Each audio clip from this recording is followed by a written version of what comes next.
Os anos em volta Bórmida, o encontro com o padre Inocêncio Galameiro.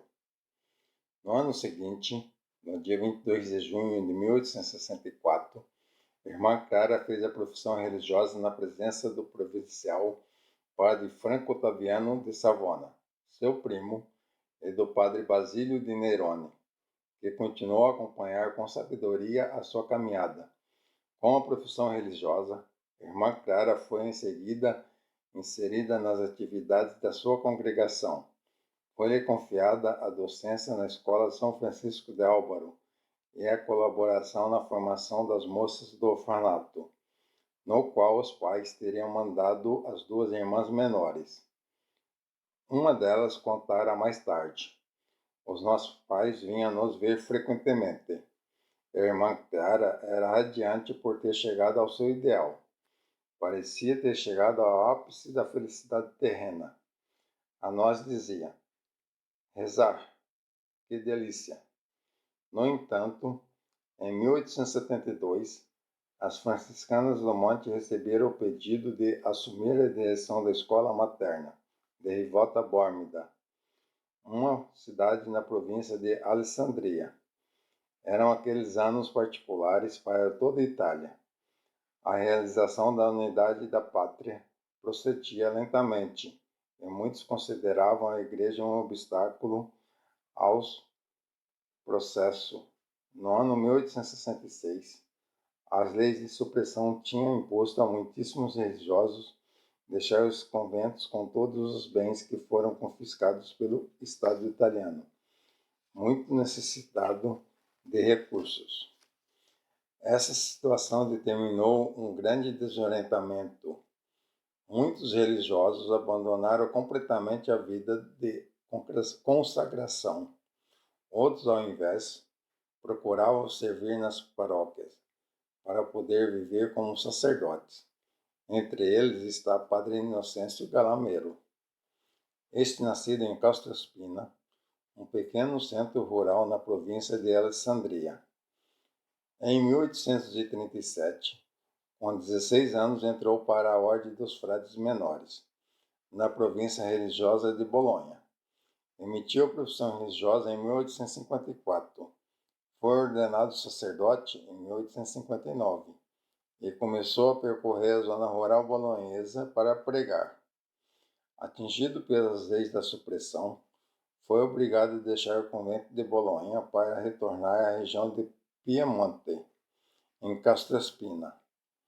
Não queria conformar-se em viver sem uma atividade pastoral e colocou à disposição do clero e logo foi chamado para colaborar na paróquia de Rivota Bórmida, na diocese de Acqui. O clima anticlerical daqueles anos estava presente em Rivalta, como em todo o território alessandrino.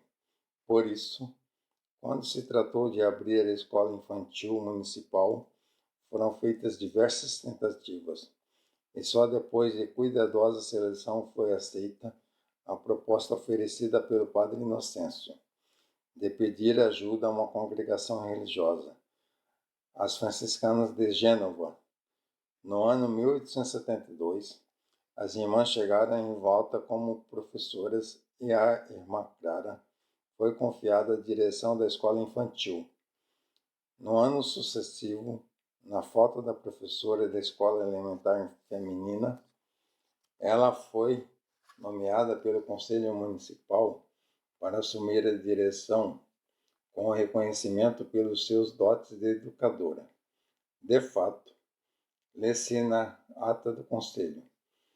De exatas informações, sabe-se que ela, Catarina Ritt, sempre desempenhou seu serviço de professora com muito zelo e pontualidade, demonstrando a máxima retidão e diligência pela qual encontrou a máxima satisfação das autoridades escolásticas e municipais, que ela possui modos elegantíssimos e de uma fina doçura, que são inatas na sua distinta condição social, e que a conduta moral é não somente irrepreensível na relação com cada pessoa, mas também eminentemente recomendável e exemplar.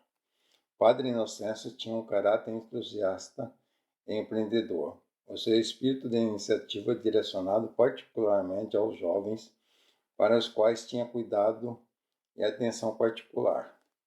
Assim, considerando a estima que a cidade manifestou em relação às irmãs, estimando-as profundamente pelo jeito de educar e formar as crianças e os jovens da paróquia, teve a ideia de construir também em Rivolta um orfanato para moças, que realizou em poucos anos. Já em 1875, acolhia as primeiras alunas. A irmã Clara foi nomeada diretora e teve a tarefa de redigir o programa didático-pedagógico, tarefa que realizou tentando garantir o equilíbrio entre as atividades de estudo e aquelas de formação humana, cristã e também profissional. Rapidamente o orfanato conquistou uma boa fama, e não somente nos arredores de Rivalta. Algumas moças vinham também de Gênova e Savona. Por outro lado, não era comum encontrar, em um ambiente rural, uma instituição de educação que dava importância também ao estudo do piano, do francês e da retórica. Aqueles anos de atividades no orfanato evidenciaram com clareza uma das características mais relevantes da personalidade da irmã Clara, ou seja, a sua paixão pela vida. Os cuidados e atenção que a irmã Clara reservava à educação refletia, de fato, o seu modo de colocar-se a serviço da vida que se estava formando, que estava crescendo.